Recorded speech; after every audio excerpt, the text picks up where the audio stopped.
So my last ultra was Lavaredo Ultra Trail in Italy in the Dolomites. Absolutely spectacular race, really beautiful scenery.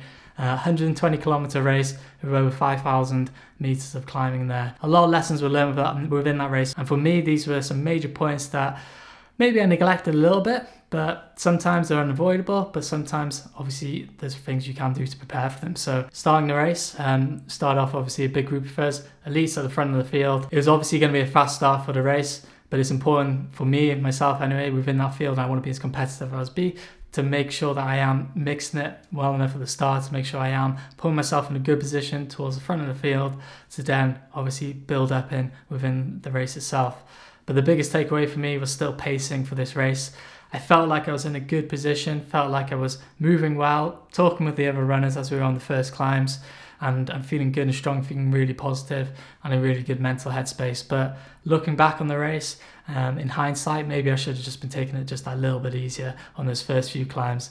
Lavaredo starts with a massive long climb up out of the town, and yeah, you can find yourself getting carried away, obviously pulled along with the other elites at that point. And this is what happened to me essentially. I had a low point within the race and ended up getting passed by a couple of runners. Fortunately, I did pass a few other runners who were probably going a bit too hard as well, so I didn't lose too much from a position standpoint. But really, I had an opportunity within the race, within the last 40 kilometers of the race, where maybe I should have been picking off runners, should have been moving up through the field at a decent pace. And it wouldn't have to be lightning pace within an ultra like this. You just have to be climbing strong, descending strong. But it got to me, the point in the race there where I was just falling backwards, just that little bit off the pace of where I should have been at that time in the race. And that just goes down to going out too hard, a little bit too soon within the race. It felt like it was just a race that was just go, go, go all the time. If you kind of let up for a few moments, you'd have a runner passing you, and then if you pushed on for, a few minutes, half an hour, you'd catch up towards another runner as well in the distance. And there was some really long panoramic views where you could see the runners ahead of you as well. So that was definitely something that you need to make sure you got to keep your head straight on with that. Make sure you aren't getting carried away with the runners around you and running over people's races. And maybe that's something I did a few times on some of the climbs, that just let myself, as I said already, get pulled along by other runners, when really you should be just sticking in your own zone as much as you can, while still trying to be competitive, but remembering that it's the last half of an ultra that really counts and where you can make up a lot of ground. So coming into the aid station at 33 kilometers, I was in the top 5 position, running along with Tim Frericks and another runner at that point, and moving really well, feeling really good, feeling really strong, getting in nutrition to the clockwork, to what I planned, getting in some gels, getting in the powder liquid calories as well, and felt like that was sitting really well in the stomach at the time. But you could tell that the heat was certainly still there within the night. That was something that really took me by surprise. It was the middle of the night essentially, we were on the mountains there, and it was still really, really hot in the mountains. There were some patches of forest and patches of pine forest there where you could almost feel like you're running into a sauna, and just a really dry heat within that time of the night was really surprising. So it was obviously a case of really being on top of hydration within that part of the race then. This was something that perhaps I neglected just a little bit, maybe rushing out of those aid stations a bit too fast, when maybe I should have been taking a bit more of a drink from a bottle from my crew there, and then taking 2 bottles with me, or maybe even taking a third spare bottle with me just to be drinking as I left the aid station, to force down that liquid, force down the hydration, the electrolytes, to stay on top of that just that little bit better. This is something that's always difficult to do within a night race, especially when it's hot, but when it's that kind of dry heat, that's something I find a lot more challenging for myself than the humidity that I'm used to, having done races in Asia before, where it's always hot, it's always humid. It seems like you can kind of manage your hydration a little bit more intuitively, but when it's dry, it just feels like it gets sucked out of you.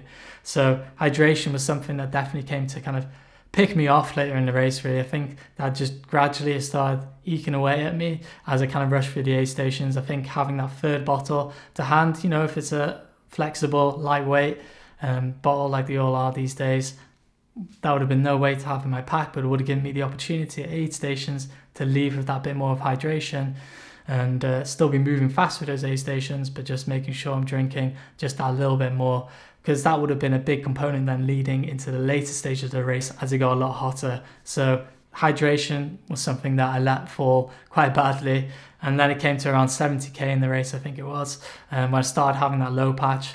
I think for the main part, it was obviously a nutrition issue. I wasn't maybe eating quite enough at that point, but that was mainly because I just felt very dehydrated. So I did probably the stupidest thing I could have done, which was stick my head in an ice cold, I guess it would have been snow melt, river, and just kind of gulp down a fair amount of water a little bit too fast. And with that water being ice cold, it just ended up sitting in my stomach and wasn't going anywhere for a while. So that to me then kind of started a bit of a downward spiral of not getting enough nutrition at the time. Really felt difficult to really get any gels down. It all felt like it was just kind of sitting in my stomach and wasn't kind of being processed, which wasn't much fun at all. Do you want to say anything? Destroyed. Nutrition then is obviously a key component that you should be thinking about within these races as well. Obviously we all do, but for me, I think maybe I've fallen into a bit of a bad habit of always just relying on gels and liquid calories within these longer ultras.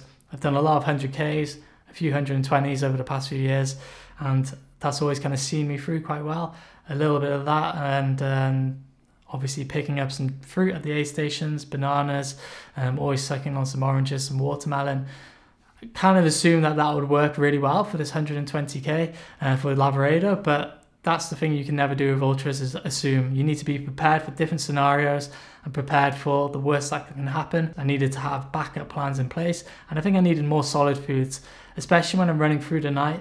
I think, you know, the body's metabolism is obviously a little bit confused, and obviously you're working really hard, and you need to be making sure you're getting in a bit of a variance of foods there, making sure that you're keeping the stomach just that little bit more fuller and a little bit more happier as the race progresses and gets a little bit longer. Definitely a big takeaway for me coming out of Lavaredo, and obviously it's going to be really important going into UTMB. So for me, that's probably going to look like rice balls, maybe some kind of rice cakes, which are going to be really easy to get down into the stomach. And obviously you can mix up the recipes with those, so they could be rice and banana, rice avocado, obviously lots of different flavors, which is important as well, because you never know what you're going to fancy on race day. But that's something that's easy, simple to digest, going to keep you a little bit fuller. But yeah, maybe something as simple then as jam sandwiches. Just having those different variations of foods, those different ideas and things that are a little bit fuller, going to give you that longer lasting energy, and something that you're just used to eating a little bit more similar to anyway on a day-to-day basis, as opposed to just purely relying on the gels and the liquid calories, which will certainly be a big part of my race still. But that's something that maybe would have helped me early on in Lavaredo. If before I started having that kind of stomach issue, if I'd already been getting in some good solid foods, I would have had a bit more energy in reserve there and had a little bit less of a low point within the race. But yeah, coming out then into, I think it was around 80 kilometers when I got to see my crew again, then managed to try and get a bit more solid food in. So I did manage to get in a bit of a peanut butter jam sandwich, but it was a bit tricky as it was getting pretty hot, and obviously I was a little bit dehydrated as well at the time, so I felt like it wouldn't get down the stomach quite as easily as it would have helped. But it did help me then kind of push on within the race, knowing that I had a little bit more food in the system, felt like things were moving through me a little bit better, and yeah, the stomach was a little bit happier. So yeah, then I was obviously on point then with making sure I was getting in the hydration, the electrolytes, getting in the food, and keeping myself moving at that better momentum to the finish line. Going into the last sections of the race, the last 20 kilometers or so, I found myself running alone basically the whole time there. I'm not sure how far behind the runner was behind me, but I knew it was only a few minutes ahead to the next runners ahead. So I kept myself focused, kept trying to move as efficiently, as fast as I could. I think I did close down some time on the runners ahead of me there, but it was just too little, too late within the race.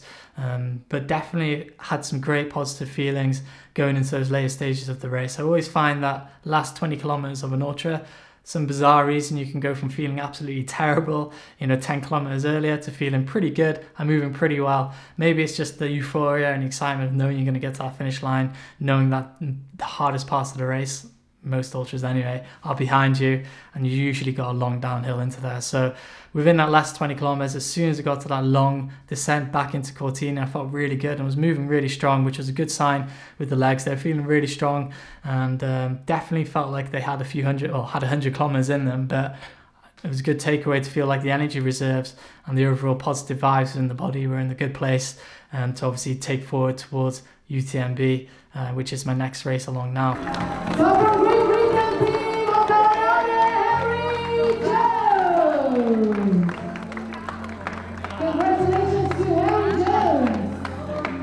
I am in Chamonix right now, and that is the biggest goal for me so far in my ultra running. Obviously the biggest race is UTMB now, so it's over 170 kilometers, 10,000 meters of climbing and vertical. So it's a big challenge to take ahead now. Definitely going to be focusing on the 3 simple thoughts and points that we've discussed in this video. These are really important aspects for me to really nail into lead up to UTMB. Getting some long days on the legs, making sure that my body's prepared for what could be up to a 20+ hour race, and hopefully, you know, if things go well, it won't be too much more than that. But that's obviously a big toll on the body, and it's about getting the pacing right for a race like this, running really patient, really ignoring all the fanfare and craziness that's going on around you, because UTMB has a lot of craziness that goes on around the race itself. So you've really got to just stay focused on the task at hand and running your own race. And like previous winners have shown before in a race like this, you can start really modestly, not put a lot of stress or pressure on any of the competitors early on in the race, and then push through the field in the later stages. So I'm not saying I'm going to win UTMB. Obviously I'm going to do my best to get up high as possible within the rankings there, but definitely going to be running a smart, patient race, which I think is going to be my mantra going into the race. At least it's just to be patient, stay calm, and just to really listen to myself and forget everything else that's going on around me. Be on the course, be present in the moment, and then when we're getting into that final 40 kilometers or so of the race, start turning things on then, if I haven't already, and start really focusing on racing the race a little bit more at that point as well. Make sure I've got the legs to do that later in the race. So within training, longer days, practicing that nutrition, like I said, eating more solid foods on the trail, less going out and just surviving on minimal calories. I think I need to get used to having lots of food in the stomach on some of these longer runs and getting used to processing that as I'm going, and obviously not getting lazy with hydration. We all do it. When we get tired, we get fatigued. It's easy just to ignore the hydration a little bit. That's when you make the mistakes, when it's the most important part of the race. At the end of the race, when you need that extra calories, you need that extra hydration, you know, you've already built up that biggest deficit, you get tired and you can get lazy, and then that just makes things worse. So got to be strict on yourself, really got to look after yourself out there. No one else is going to. So hope some of these ideas are good refreshers for you, if not good ideas that you haven't had already. Let me know what you want to see out of my UTMB videos now in the lead up. I'm going to vlog some of my training. Yeah, let me know in the comments below if you have any specific questions you want me to address. Maybe I can do a Q&A, or if there's any aspects of my training that you might want a little bit more input in, or any ideas or topics that we could talk about. I'm always happy to do that. So thanks for watching, guys. It means a lot to me for all the support that you guys give me over here on YouTube, on Instagram, on Strava. And if you're not following on those already, please do. And if you guys are around the UTMB week, do come say hi. If you spot me at the expo or spot me wandering around, it's always great to hear from you guys and meet you guys in person. And I hope that your training is going really well as well. It'd be cool to see you guys out there. So all the best. Time to get back to training for me. Thanks for watching, and happy running.